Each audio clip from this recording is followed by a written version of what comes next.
Welcome to this edition of Rattling the Bars. I'm Master Musa, co-host with Eddie Conway. First, let me update y'all on Eddie Conway. Eddie Conway is doing good. Eddie Conway is getting healthier as we speak. And hopefully at some point in time, Eddie Conway will be making a cameo appearance at the show that he created and the network that he loved. President Biden issued an executive order pardoning people that was charged with small amounts of marijuana. When he made this observation, or when he made this executive order, he noted that people of color are disproportionately sentenced or arrested for marijuana, and that he noted that the law in and of itself was unjust, and that this was his way of reckoning the injustice. What we want to talk about today with Taya Graham and Stephen Janis is, one, the impact of this decision, and did it go further enough? Introduce yourselves to the Rattling the Bars audience. We'll start with you this time, Taya. Hi, my name is Taya Graham, and I am the host of the Police Accountability Report, and I do investigations into police abuse and misconduct with my colleague, Stephen Janis. Thank you for having me. And Stephen? Yeah, my name is Stephen Janis. I'm the co-host of the Police Accountability Report with Taya. And, we cover law enforcement policing across the country and do investigations and also economic inequality. So thanks for having me. I appreciate it. And I appreciate y'all coming back. Last time we was together, we had a real spirited conversation. Mm-hmm. And I know this will be the same. I'm going to start by saying this. I've been locked up 48 years. I get out of prison. And so office a culture shock. But the biggest culture shock for me was I'm walking down like a main street corridor in Washington, D.C., H Street. H Street is much like Pennsylvania Avenue in Baltimore. So I'm walking down H Street, and a guy says, "Do you want to buy some marijuana?" And this is like in like a heavily commercial area and heavily populated, people walking back and forth. So I look at him and say, like, man, like, what? I'm like, and I'm thinking, I don't really know what to think, but I kept on moving. But as I'm walking, I'm talking to a guy that was walking beside me. I said, man, this guy just tried to sell me some marijuana, man. I said, this is the craziest thing I ever seen in my life. He said, man, that's a dispensary right there, which leads me into the conversation. In the District of Columbia, and the decision that the President Biden made in pardoning people, it was federal prisoners and District of Columbia citizens. They're sentenced under DC Code, and when DC prisoners are sentenced under DC Code, but they're sent to a federal prison. Mm. So in pardoning federal prison, he also pardoned District of Columbia residents. But in the District of Columbia, it's not criminalized. Marijuana is not criminalized. Marijuana is not legalized, but it's not criminalized. Right. So they had dispensaries throughout the country. Talk about, we'll start with you, Steph. Talk about this executive order and what's your views on it? Well, I mean, it's I think the federal government trying to get in line with what the people want. And, many states, I think 19 states have made marijuana legal for adults to consume. And then another dozen or so states have approved medical marijuana. So it's an effort to start, I think, the conversation about the absurdity of marijuana being illegal. But I also think, it's a crack in the armor of the war on drugs. Because as you pointed out, marijuana is a Schedule I, according to the DAA, Schedule I. And we have to remember that marijuana and the marijuana tax in the Harrison Narcotics Act was one of the reasons that we even have the war on drugs, because in 1914, one of the first steps of making drugs illegal was put a tax on hemp or marijuana. So perhaps what you see here is the federal government finally acknowledging the unbelievable, undeniable racial injustice and civil rights injustice of a system. And I think the psychology that comes with it, which is often ignored, the fact that for years, Tay and I have done a lot of reporting in Baltimore, and Baltimore disproportionately arrests African Americans for weed. And I can talk of many cases, many horrific cases that started with officers smelling marijuana, using it as a pretext to chase a person of color in a neighborhood in Baltimore, and ending in disaster. One being near my home, where 3 people were killed in a car accident, where police went on a high-speed 100-mile-per-hour chase over the odor of marijuana. It has been the calling card of the ability to violate the civil rights of people across this country,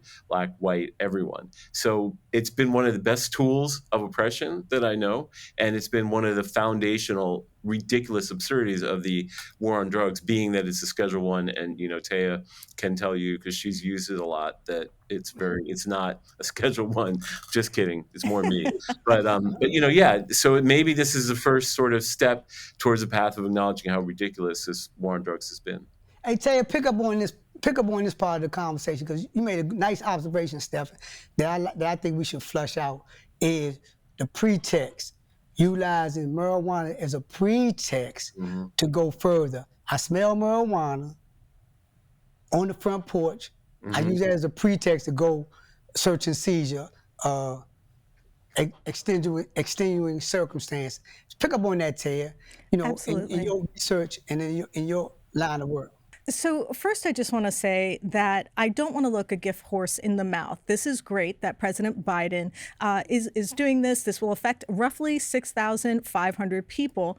And I just want to note that a federal pardon isn't actually an expungement. They're still going to have to go through that process. And any governor who follows suit is also going to have to make sure that there's a clean way to access people's records, that they can expunge people's records, because that charge will still be there. And if that charge people can still access that, that can affect your employment, that can affect your housing, that can affect you getting financial aid, that can affect you getting any help from the federal government. So I think it's important to acknowledge that expungement, there's still other steps in this process. And I want to say that this is not a cure-all. What Biden is doing is good, but it is just one small step to rectify some of the horror of the past. Part of that was connected to his 1994 violent crime bill, which led to the mass incarceration of many of the people who are sitting in prison for, distributing marijuana, having marijuana, etc. So this is just one small step to rectify the damage that he previously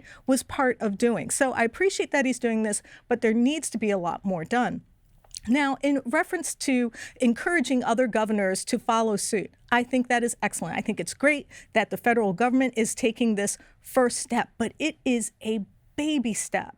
It makes me think of someone that Stephen and I reported on recently, and his name is Cody Cecil. And he was going from a state where marijuana was legal. He actually worked for a legal cannabis company. I think he was up in Michigan, went down to West Virginia.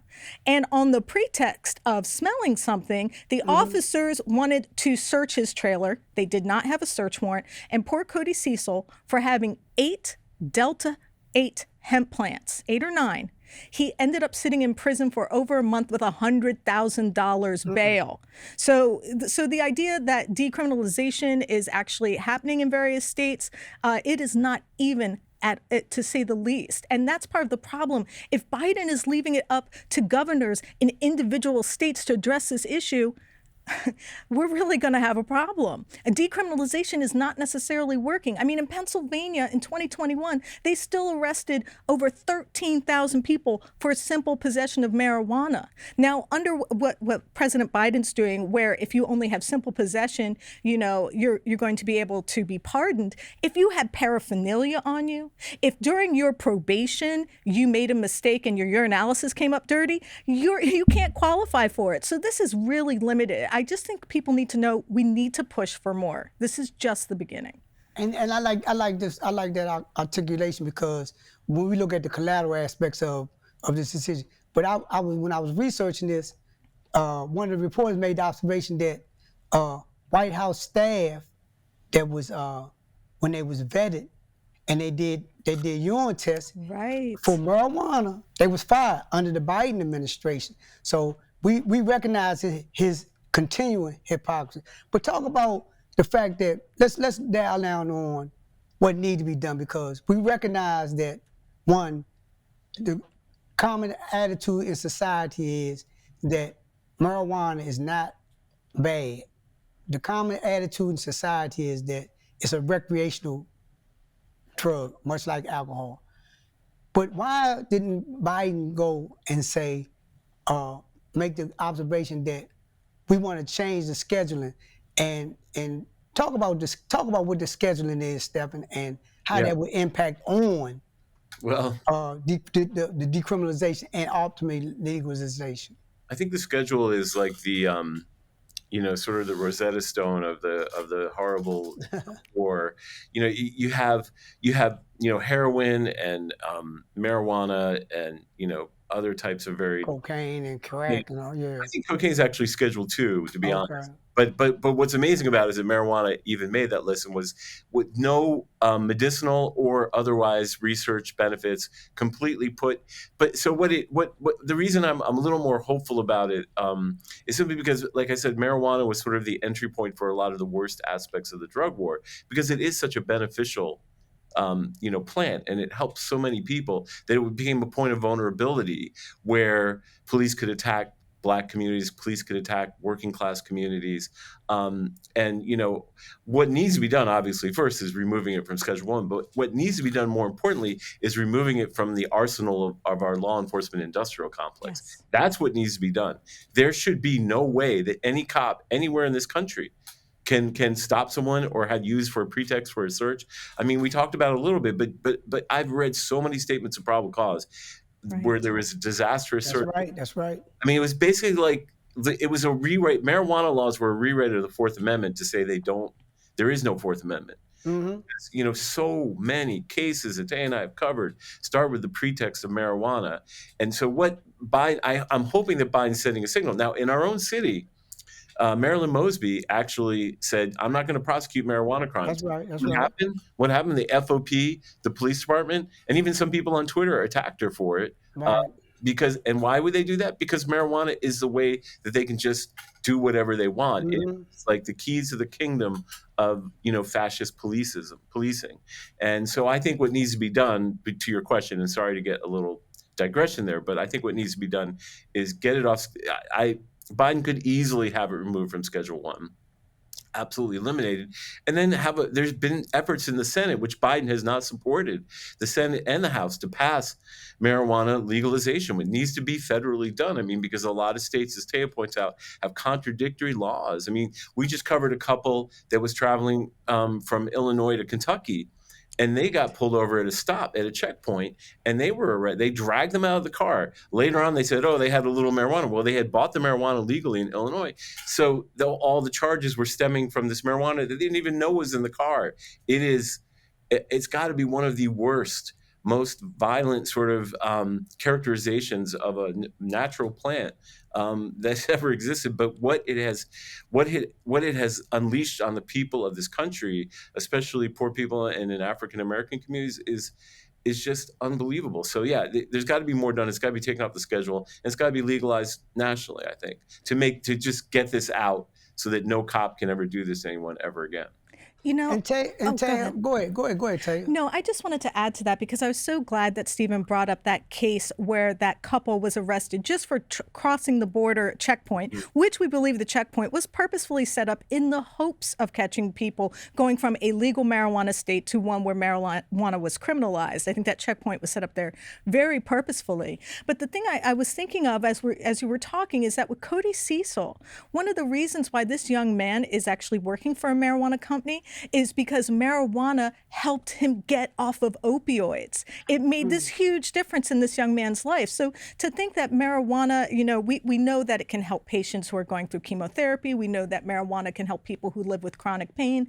They're looking into some of the anti-inflammatory aspects of some of the terpenes that are present in marijuana. I mean, this is a drug or a plant, or and some people consider it a gift, because marijuana, as it's slowly being studied, we're discovering that there's so many beneficial aspects to it. So the fact that it's considered Schedule 1 honestly seems absurd, and it's something that President Biden should immediately move to change. But one of the things I noticed when Biden announced this, I think he was implying, as a matter of fact, I think he stated it outright, that this effort to inspire other governors to do this was because he thought that this was going to help with systemic racism in our criminal justice system. And I can give you one example of why this isn't the case. So in Pennsylvania, in 2021, roughly 13,000 people were arrested for simple possession of marijuana. And when they took a look at, the past 10 years, they saw that in the early aughts, that an African-American male was 4 times more likely than his white counterpart to be arrested for possession of marijuana. In 2021, it went up to 5 times more likely to be arrested for the possession of marijuana, and that was after the decriminalization. So I just want to state that to think that this is going to fix the systemic racism that's baked into our criminal justice system, that's not what's happening at all. And from my own observation, right, the penalties, like we saying, most people wind up in prison, small amounts of marijuana. Most of them wind up in the county jail, can't pay bail, have an exorbitant bail, can't pay it, plead out to a year for civil possession or 90 days in the county jail, and then it's a repeated cycle. Then ultimately they get a habitual type characterization, all because of small amounts of marijuana. But in terms of the decriminalization and the legalization, what do you think? How do you think this will play into that?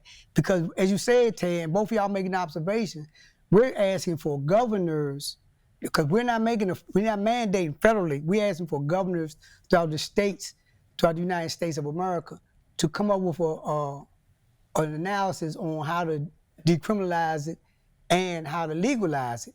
How do you see, what role do you think the federal government should be playing in terms of like really being out front on that being Congress and the Senate, as district president? Do you want me to respond? Well, me and one of y'all, both of y'all got good answers. One of the things the federal government has to do, one of the things that's restraining the legalization is the fact that because it's still illegal federally, businesses that grow marijuana or that sell it legally can't use the banking system, and that has a great sort of, I guess, effect on the ability of businesses to distribute marijuana. So that's the big thing. And like I said before, there's been legislation. There's a lot of support for it in the Senate. You have a Democratic Congress until, well, we don't know when, right, with the midterms. So I think there needs to be fast action now to try to legalize before, I hate to say it, but I don't think Republicans will support this. I don't know for sure. But the point is that the federal government has to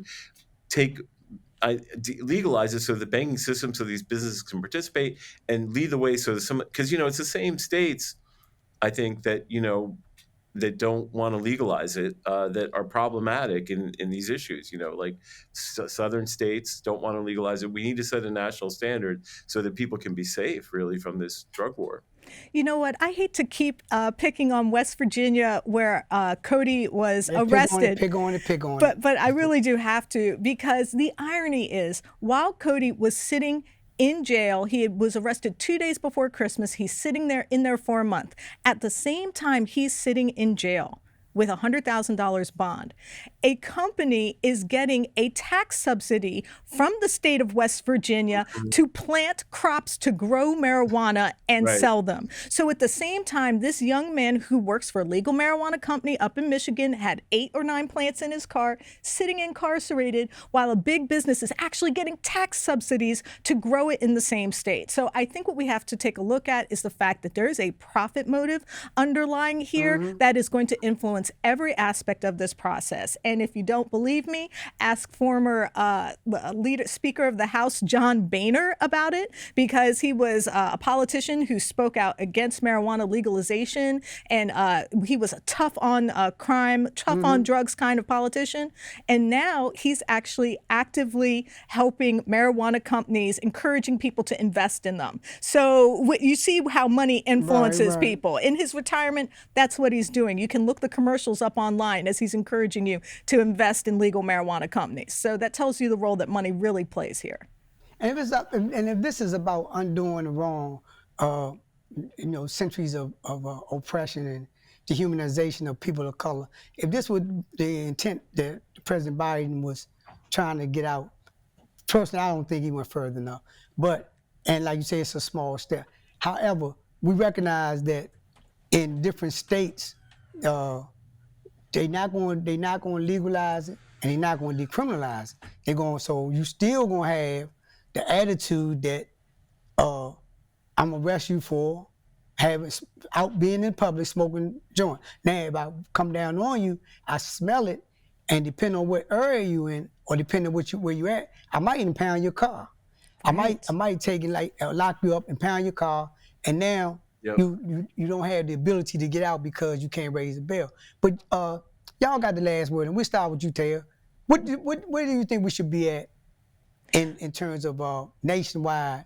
The national response should be in terms of this whole marijuana uh, situation. Okay, so then I get to use my magic wand and just write any sort of piece of legislation I You want. got it. Okay, Yeah. so first off, President Taya. okay, here's what President Taya wants. We have to immediately move marijuana, cannabis from being a Schedule 1 drug. We have to slide it right down the ladder. I mean, that's actually prevented doctors from being able to research some of the ways that marijuana can actually benefit people. So we immediately need to change that for the sake of medical research, if nothing else.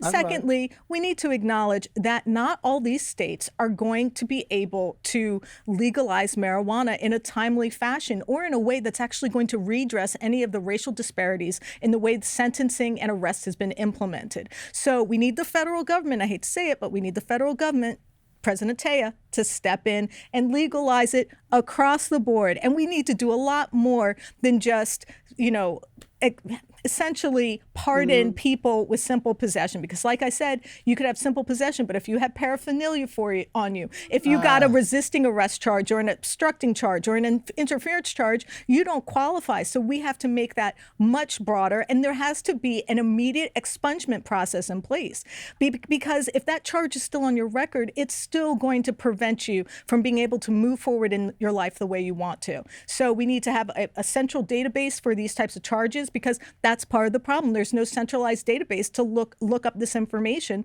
to make it possible for them to vacate these sentences and do expungement. So we need to have a centralized database. We need to make it much broader, and we need to legalize it across the board. We need to catch up with our buddies in Europe. It is insane that it's taken us this long. Thank you, President Taya, and incumbent President Stephen. Well, I think we should use this opportunity to deal with something that we talk a lot about on the Police Accountability Report, that marijuana has instituted in our legal system, which is something we call a proximity crime, Right. which is the idea that if you have or around you a substance of any sort, and I'm talking about anything, That's right. basically you unleash the power of government to do just about anything to you, to your person, to your property, to your freedom. And marijuana is a perfect crime. I could dump a bag of marijuana on someone's house lawn, call up the cops, and the cops would have every right to storm in that house, drag the person out, put their property in foreclosure or seizure. And I think we have not dealt with the psychological impact of that. That we have said, okay, if someone has a little natural plant in their pocket, a police officer can turn me around, put me in handcuffs, take my property, seize my car, as you said. It's unbelievable. It's really, to me, a shocking, psychologically unrecognized stupidity and arrogance of government, and the damage it has wrought on people's sense of self, sense of civil rights, the damage it has wrought on Black communities in Baltimore and working class communities is unfathomable. It's like it is a war that requires some sort of, if not, monetary reparations, at least psychological and philosophical reparations. We have to look at ourselves and say, do we want to have a legal system constructed around this idea that if you have a plant in your possession, then you have abrogated all your civil rights? And that's exactly what we've done. We basically cross out the 4th, 5th, 6th, you name it, amendment because of a plant. I mean, come on. That's right. That's exactly what it is. He's a good vice president, isn't he? He's a good vice president. I'm proud of him. Years from now, they're going to look back on this and say, what the hell was wrong with this country? Mm-hmm. Our problem. I mean, even if it is an addictive substance, which I don't think it is, then treat it. But we have created a whole set of criminal justice procedures, policies, policing around the idea that if you're proximate to a substance, you have committed a crime, and intent doesn't matter. Nothing matters other than the fact. And then along the way, all your rights can be just tossed out the window. I think it's absurd. I think it needs to stop. I think we need to eliminate all of this. And I mean for any substance, because it just is so destructive. Take it from me, a reporter who's seen it on the ground. It is super destructive. So I say get rid of all of it. And Yes. there you have it, the real news about marijuana. As we got it from Taya and Stephen. First of all, we want to remove it from being a Schedule 1. And second of all, we want to decriminalize it, legalize it. It has a lot of municipal benefits. It has a lot of recreational benefits. I never seen nobody smoke a joint of marijuana and get in the car and plow down everybody in their sight, like I have seen people that drink Mm, alcohol, Yeah, but yet absolutely. we legalize alcohol. I Yeah. never see nobody smoke a joint of marijuana and go in there and beat everybody up in the house right. or spouse abuse, but we know that people with alcoholism does this on a regular. But yet we legalize alcohol and we legalize it and we monetize it and we get money Yes. off of it. And then we recognize from what y'all just said that it's a monetary factor associated with the legalization of it. And ultimately, it will be legalized because of the monetary value. Thanks both Yes. of y'all for coming and joining us and Thank talking you. about this spirited conversation. If I Thank wasn't you. on parole or probation, I'd probably file a joint right about now. I'd share it with you. All right, thank you. And there you have it, the real news. On behalf of Eddie Conway and myself, we ask you to continue to support the real news and Rattling the Bars. We look forward to y'all continued support, and thank you very much for everything, all the turnout, all the viewership. We really appreciate it, and keep watching, keep rattling the bars. Thank you.